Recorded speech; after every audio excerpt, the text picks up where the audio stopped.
નમસ્કાર મિત્રો, સ્વાગત છે તમારું મારા કિચનમાં। તો દોસ્તો, આજે આપણે શિયાળા સ્પેશિયલ એક રેસીપી લઈને આવ્યા છીએ જે તમને બધાને એકદમ ઇઝી લાગશે અને હું એકદમ ઇઝી અને સરળ તરીકાથી બતાવવાની છું, અને એ પણ એકદમ સસ્તામાં। અને એકદમ તમે એમ જ કહેશો કે અરે આટલી બધી સસ્તી રેસીપી જે આપણને ઉનાળામાં આટલી મોંઘી મળતી હોય છે। રેસીપી શરૂ કરીએ એ પહેલાં મિત્રો, તમે મારી ચેનલ પર નવા છો અને મારી રેસીપીઓ તમને ખૂબ જ ગમે છે અને હજી સુધી ચેનલને સબસ્ક્રાઈબ નથી કર્યું તો ચેનલને સબસ્ક્રાઈબ અવશ્યથી કરજો, બેલ આઇકન પર પ્રેસ કરવાનું ભૂલતા નહીં, જેનાથી કરીને મારી આવનારી રેસીપીઓ જે છે એની નોટિફિકેશન તમારી જોડે જલ્દીથી પહોંચે, એટલા માટે બેલ આઇકન પ્રેસ જરૂરથી કરજો। તો ચાલો રેસીપી શરૂ કરીએ। જો તમે મોમોઝ ખાવાના શોખીન છો તો આ મોમોઝ પરાઠા તમને ખૂબ જ ભાવશે।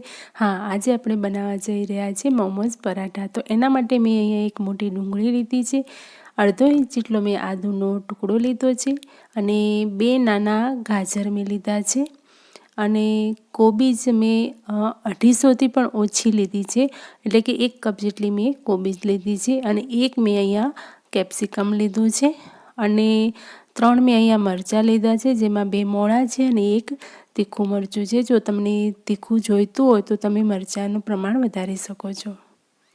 ને અહીંયા મેં 8થી 10 નંગ જેટલી લસણની કળીઓ લીધી છે, જે મેં અહીંયા ઝીણી ઝીણી સમારીને રાખેલી છે। અને આ બધા શાકભાજીને આપણે ધોઈને કોરા કરીને પછી એને જરૂર પડે એમાં આપણે એને છોલીને અને પછી એના આવા રફલી ટુકડા કરી લેવાના છે। કેપ્સિકમ અને કોબીજને અલગ રાખ્યા છે અને ગાજર અને ડુંગળીને મેં અલગ રાખ્યા છે। તો એના મેં રફલી આવા મોટા ટુકડા કર્યા છે, એને હવે આપણે ચોપરમાં એડ કરીશું અને એને પહેલાં ગાજર અને ડુંગળીને આપણે ચોપ કરવાના છે। જે હાર્ડ શાકભાજી છે એને આપણે પહેલાં કરી લેવાના છે ચોપ। જો તમારી જોડે ફૂડ પ્રોસેસર છે તો તમે એનામાં પણ ચોપ કરી શકો છો। તો અહીંયા ગાજર અને ડુંગળી ચોપ થઈ ગયા છે, હવે આપણે એની અંદર આ કોબીજ અને કેપ્સિકમ એડ કરી દઈશું। તો જો જેવું તમારી જોડે ચોપર હોય એ પ્રમાણે આને ચોપ કરવાનું છે, નાનું મોટું જેવું હોય જેટલા સમાય એવી રીતે આને થોડા થોડા નાખીને આપણે ચોપ કરી લેવાના છે બધા જ શાકભાજીને। અહીંયા જો તમે ડુંગળી નથી ખાતા તો તમે ડુંગળીને સ્કીપ કરી શકો છો અને કોબીજનું પ્રમાણ વધારી શકો છો, કેમ કે કોબીજ અને ડુંગળીનો ટેસ્ટ એક સરખો જ આવતો હોય છે એટલા માટે। તો અહીંયા આદુને પણ મેં અહીંયા છોલીને એની અંદર જ એડ કરી દીધું છે, જેનાથી એ સારી રીતે ચોપ થઈ જાય। તો બધા શાકભાજીને આપણે આની અંદર જ એડ કરી દેવાનું છે અને લાસ્ટમાં લીલા મરચાં જે છે એને પણ મેં અહીંયા ટુકડા નાના નાના કરીને એડ કરી દીધું છે, કેમ કે મરચાં જે છે એને ચોપ થતાં થોડું વાર લાગતી હોય છે એટલા માટે। તો મેં એના ટુકડા નાના નાના કરી લીધા અને આની જ અંદર આપણે એકદમ ચોપ કરી લેવાના છે, ઝીણું ઝીણું આપણે આને ચોપ કરવાનું છે। અને લસણની કળીઓ જે ટુકડા હતા એને પણ આની અંદર એડ કરી દીધા। એનાથી શું થશે કે બધા જ શાકભાજી એકદમ મિક્સ થઈ જશે સારી રીતે। તો હવે આ ચોપ થઈ ગયેલા શાકભાજીને આપણે એને સાઈડમાં રાખી દઈશું। તમે જોઈ શકો છો કે દેખાવામાં પણ કેટલા સરસ દેખાય છે લુકમાં, કે એમ જ થાય આપણે આને અત્યારે જ ચમચીથી ખાવા લાગીએ। તો હવે આને સાઈડમાં મૂકી દઈશું અને આપણે લોટ બાંધવાના છે। લોટ માટે મેં અહીંયા ઘઉંનો લોટ લીધો છે 2 કપ જેટલો, અને અહીંયા 2 ચમચી જેટલું હું ઓઇલ લઈશ અને સ્વાદ અનુસાર મીઠું, અને રોટલીનો લોટ જેમ આપણે બાંધીએ છીએ એ જ રોટલી પરાઠાનો લોટ એવી જ રીતે આપણે એ જ લોટ બાંધવાનો છે, બીજી કોઈ વધારે પ્રોસેસ નથી। આ રોટલીના લોટ જેમ બંધાય છે એવી જ રીતે આને બાંધીને આપણે મૂકી દઈશું સાઈડમાં અને ઢાંકીને મૂકી દેવાનો છે।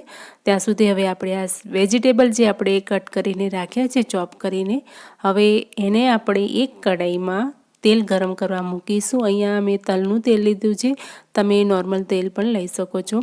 તો 1 પાવડા જેટલું તેલ ગરમ થયું એટલે મેં એની અંદર ચપટી હિંગ એડ કરી છે અને આ બધા જ વેજીટેબલને આપણે એની અંદર એડ કરીને આપણે સારી રીતે સાંતળી લેવાનું છે।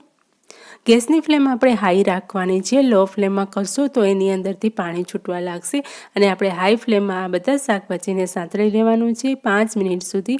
અને એની અંદર આપણે ટેસ્ટ અનુસાર મીઠું એડ કરવાનું છે અને 1 ચમચી જેટલું આપણે અહીંયા કાળા મરીનો પાવડર એડ કરવાનો છે, જે અહીંયા વિડીયો શૂટ કરવાનું રહી ગયેલું છે એટલા માટે અહીંયા મેં તમને કહી દીધું. અને 1 ચમચી જેટલો અહીંયા સોયા સોસ મેં લીધો છે. તમે આનું પ્રમાણ પણ થોડું વધારો તો કંઈ વાંધો નથી, જેવો તમને ટેસ્ટ આનો ગમતો હોય એવી રીતે તમે એડ કરી શકો છો, પરંતુ 2 ચમચીથી વધારે આપણે સોયા સોસ એડ નથી કરવાનો.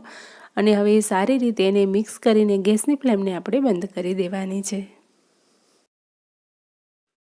તો અહીંયા મેં જે લોટ બાંધીને રાખેલો હતો રોટલીનો, એના મેં નાના નાના અહીંયા આવી રીતે રોટલીના માપના જ લુઆ કરવાના છે. તો મેં અહીંયા એવા લુઆ કરી લીધા છે અને હવે આપણે આની રોટલી વણવાની છે.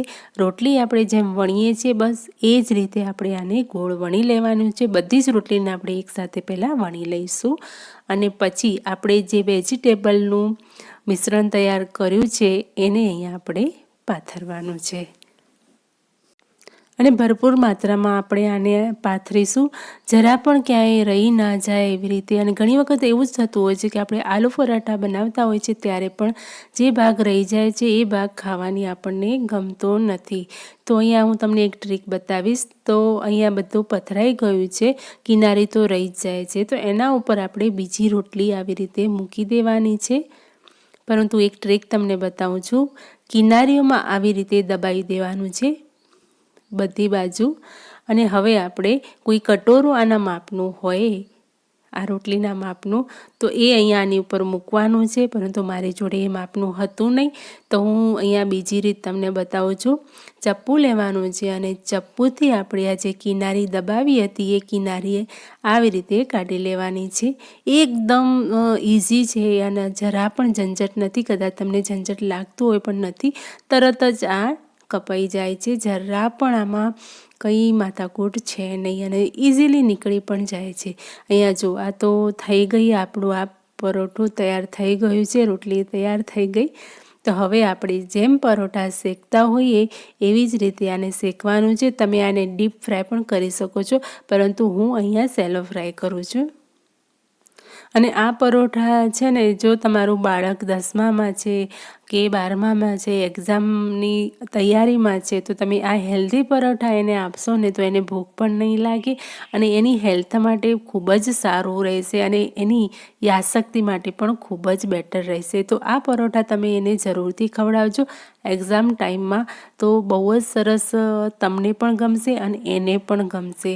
તો એક વખત જરૂરથી આ પરોઠા આવી રીતે ટ્રાય કરજો, કેમ કે જો એમને મોમોઝ ભાવતા હશે તો આ પરોઠા એમને જરૂરથી ભાવશે. અને બાળકોને તો મોમોઝ ભાવતા જ હોય છે, તો આ પરોઠા એ એમનેમ જ ખાઈ જશે, કેમ કે આની અંદર કોઈ બીજા શાકભાજીની કે બીજા ચટણીની પણ જરૂર નહીં રહે, તમે એમનેમ પણ ખાઈ શકશો.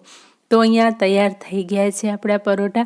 તો હું અહીંયા તમને તોડીને પણ બતાવું કે જોઈ શકો છો તમે અંદર કે અંદર જે શાકભાજી છે એ કેવા તૈયાર થયા છે અને કેવા અંદર દેખાય છે. એકદમ સોફ્ટ પરોઠા બની ગયા છે અને એકદમ ગરમ છે, એટલે મારા હાથમાં પણ નથી રહેતું. અહીંયા હું તમને ખોલીને પણ દેખાડું, જુઓ કેટલું સરસ અંદર દેખાઈ રહ્યું છે. બાળકો તો આને એક નહીં પણ 3-4 ખાઈ જશે, તો પણ એ ફરીથી તમારી જોડે માંગશે. તો એક વખત જરૂરથી આ મોમોઝ પરોઠા તમે ટ્રાય કરજો. જો આજની આ મોમોઝ પરોઠાની રેસીપી ગમી હોય તો લાઈક જરૂરથી કરજો, સબસ્ક્રાઈબ પણ કરી દેજો. ચલો મળીએ છીએ આવી જ કોઈ નવી રેસીપી સાથે.